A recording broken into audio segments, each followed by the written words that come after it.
things off where we can only kick it off. Congratulations, Crystal Palace, on winning the FA Cup. What a great day for football. Round of applause. What a great day for football. What a great day for football. This is a day, a monumentous occasion. It felt indeed. like the Mandem won the cup this weekend. What were your thoughts, guys? What was Oscar? You missed my apology. It's not happening again. You were off air. You missed it. Wait. Yeah, you missed it still. So you apologize when I wasn't here, and you're Yeah. Have some flipping integrity. Have some integrity. Have some integrity. Say it to my face. Yeah. Oscar. I apologize again. Yes, Glasner ball was Glasner in. Shout out Crystal Palace. Enjoyed the victory. It's good for the small clubs to who's not won in a long time to get their first trophy. But Peter, when you're aggressive with getting VAR out, I'm with you, mate. I'm with you. I have to jump on it. I'm sorry. Oh, can we? Oh. No. Oscar, I agree, wait. Let me land. Obviously, Man City have started hot. They're on fire, dominating. Yeah. When the Glasner ball Glasner, bruv, that counter attack was swift, and Eze tucked them in, bruv. You know what I'm saying? Ortega got put to bed in it. Yeah, you know what I'm saying. But, surely, guys, it's time. It's time. It needs to go. What's your thoughts, guys? What are your thoughts around the table? My thoughts are very simple. My thoughts will never change. You need to fire all referees. I keep saying it. How could 60 million people see an absolute farce and you don't intervene? And you've got replays. But then who runs the game? Who runs the VAR? Who runs the refereeing? No. We can train and get a new set of referees. I am all for that. But the current ones are not fit for purpose. You can even hire abroad. I don't care because there's enough referees around Europe to come to the UK. We'll give them the passes, and we know that they will referee better than the current ones. Fire all referees. That's all my stance. It is a farce what happened. I 100% agree, but it's not the technology because we are all seeing the same thing, and we would all call the VAR if we saw that.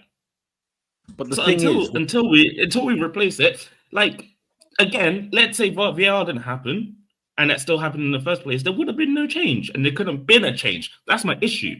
We have the opportunity to change it, but the people in charge refuse not to.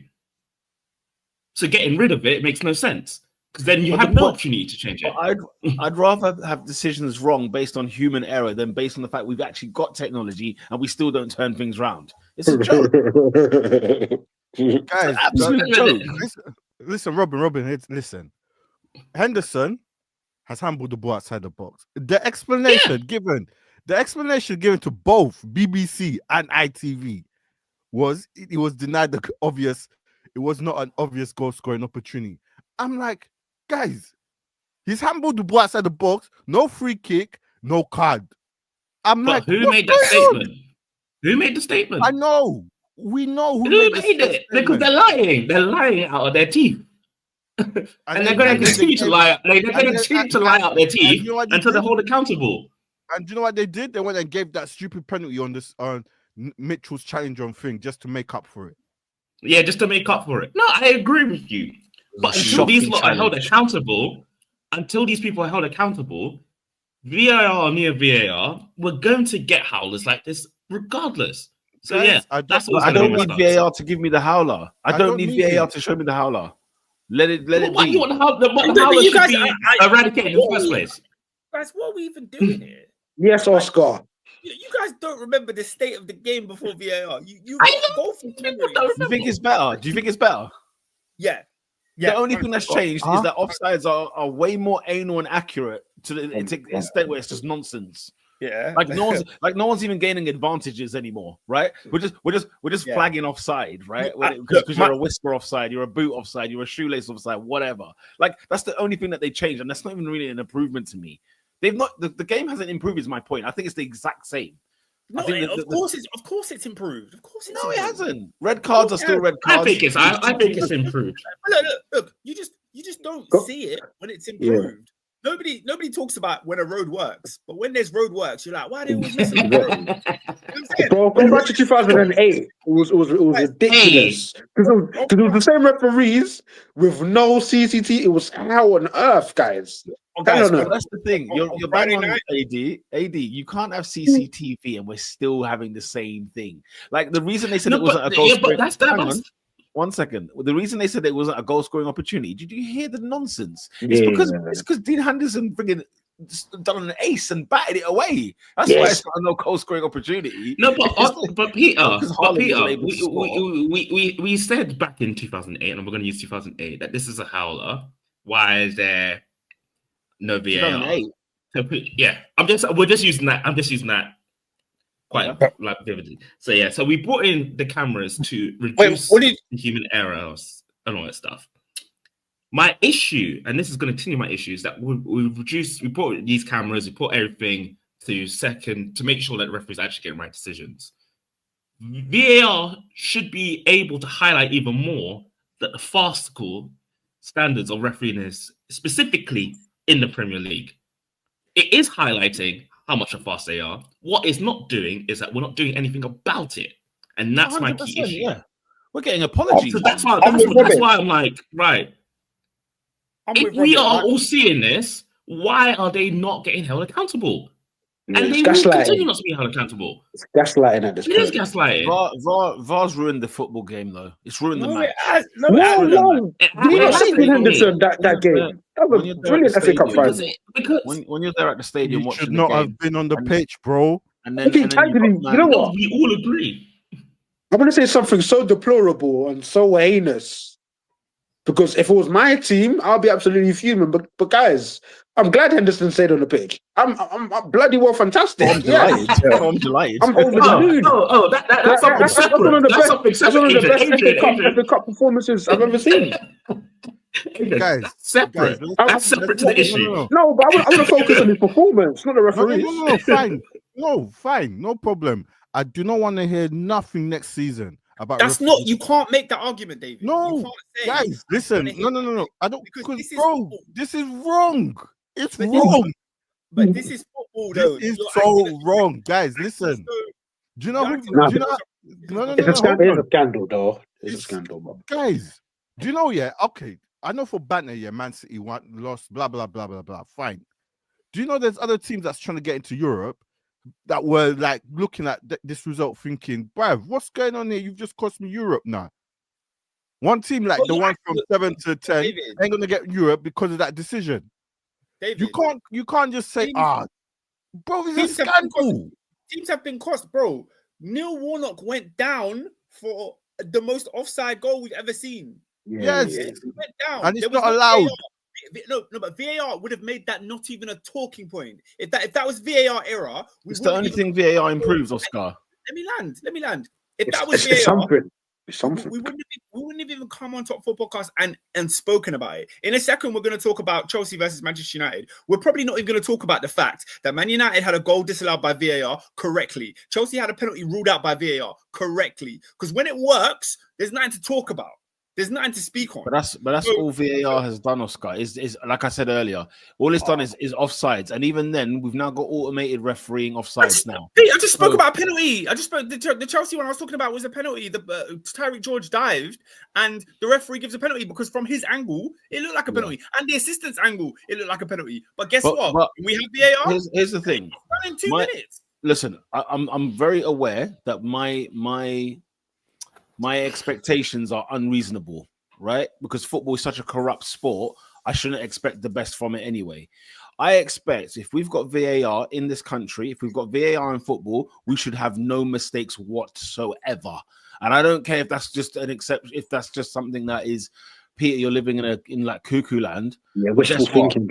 If I've got CCTV footage, you better put the right person in prison. End of discussion. If we're not going to do that, get rid of the CCTV. Stop. I don't want to hear it. That's so reductive. Doesn't make any sense. Guys, at the end of the day, these are human beings making decisions. There will be faults. Nah, bruv, I'm not accepting that, bro. You don't have to accept the fault. Unacceptable. Do you know what it is? Do you know what it is? Do you know what it is? In a cup final, scandalous. In a cup final, and then you brought out a stupid excuse. Yeah. You try and cover it up. Nah, I'm not having it, bruv. But that's the thing, though. They all need to go, bruv. Absolute nonsense. Great performance by Crystal Palace. Happy for them, but no, they're not getting away with it, bruv. And have we not come in here and talk about what this means for South London, guys? Listen, have we not? Forget what it means for South London. I was going to try and move on to the next point because, guys, I can't believe this. European football is coming to Croydon. It's coming to a Porto here. But not even that. You go to Selhurst, Peter. Firstly, the stadium's not fit for purpose. They're going to go to Wimbledon, mate, to play their games. That's literally what Glasner said. He said the next step is for UEFA to come to Selhurst Park, and we have to figure out what we need to fix. Exactly. Have you been to Selhurst Park? I've been to Selhurst Park, guys. It's not fit for purpose. I told you about when I went to that women's final. Where I was watching the game. Guys, the concourse is outside. I'm just trying to imagine teams Oscar, Besiktas, Frankfurt, Red Star Belgrade. They're going to be marching through Croydon High Street. I can't wait. You're not listening. The concourse is outside. Wait, Oscar, what do you mean? In the Premier, like when you go to get a drink, I can't envision that. Yeah, explain it. You are outdoors. Like there is no roof above your head when you go to get a drink. You're outside. Wait, what? To be fair. Wait, what? You go down the stairs. To be fair. Every other stadium across Europe is like that. Concourse, not the seat. He's talking about. To be fair, every other stadium across Europe is like that. No, it's not. To be fair. Robin. What's that got to do with the price of cheese? Who cares what other stadiums in Europe are? That's what I said. I'm more concerned about the roof. I'm more concerned about the seats. Where is that thing? Have you been to the Parc de France? San Siro? All the concourse stuff's outside. Yeah, San Siro is outside. San Siro is outside. Only inside parts, the seats and going up the spirals. Well, maybe in the away end. Even the Allianz Arena, all the concourse outside. I was in the away end. I am feeling the wind. Anyway. Anywho, we're not arguing here. Yeah, let's no. I need a minute here. Let's get back to the point. You've not been going off for a long time. Crystal Palace, for the first time in their history, have won a major trophy. Yeah, and guys, every single year, the cliche gets rolled out when this competition starts. The magic of the FA Cup, the magic of the FA Cup. Guys, inject it into my veins. This is what it's about. What's it about? Their first major trophy ever. This is a prime example of why, like, a team like this is why I'm never one of those guys that thinks the top 6 teams are the only teams that matter. Like, we need our mid-table. We need our mid-tables. We need Newcastle to win a trophy. I know Newcastle are not mid-table no more, but we need Newcastle to win a trophy. We need Crystal Palace to win a trophy to let people know that it ain't just about big business, Chelsea, Man City, PSGs, and tycoons. You know what I mean? There's heritage, there's game. There's a manager like Oliver Glasner who can take a bunch of hopefuls. Who was Muñoz? Who was my man? Mateta, guys. Let's not forget how people were talking on Mateta when he came and he had long hair. Hey, Oscar, do you remember his loan spell? They wanted to send him back. Don't send him. Don't say it early. I thought Odson Edward was better than him. That's what I thought. Yeah. Well, then fairness, he's putting it away for Celtic. Do you know what's amazing? But it's also sad. We don't get these stories often. That's the issue when it comes to cups. It's okay though. It's okay. Yeah, number one, they're not serious. Like for your Fulhams, you're not serious, bruv. They're not serious. Fulham were not serious. They should have been in the fight. That could have been them, innit? More times than not, it's the big 6 that win the FA Cup. More times than not. It has to come on, Robin. You're a wrestling fan. You know this. The big guys have to win the title. Exactly. That's what I'm saying. That's what I'm saying. It's unfortunate. It doesn't happen often. But it does, though. Look, Leicester won the FA Cup for the first time in their history. No. I think it's rare. I agree with Robin. I think it's rare. After the After the Prem, I'm a bit like, okay, that's fine. Let's sit here. Listen, don't think for a second because they won that Premier League title, we should look at them differently. They're a small city and a small club, all right? Leicester City they won one FA Cup in their whole history. One. And one Premier League. No, and one Premier League. They were kings of England. So 1 point. If all and sundry in the country appear in the tournament, you're more likely to expect the big teams to win that tournament. That's just how it goes. But what we should cherish is moments like Crystal Palace 2025, like Wigan 2013, like Leicester 20, whenever it was. At the end of the day, like there are few and far between. But the magic of the cup is that there's always killings. There's giant killings every season. There's giant killings. To it. Because what we're too busy worried about in this country, I don't know what it is about this stuck-up country, is that all these tournaments like the FA Cup and the League Cup mean nothing. No, they're big boy trophies. They mean a lot. And thank God Newcastle won it this year. Thank God Palace won it this year. Because it goes to show you, like, actually, do you know what? Like, let's have some respect about these tournaments. So what? If City are always winning it, it's because of the best team in the country. Like, that's just what it is.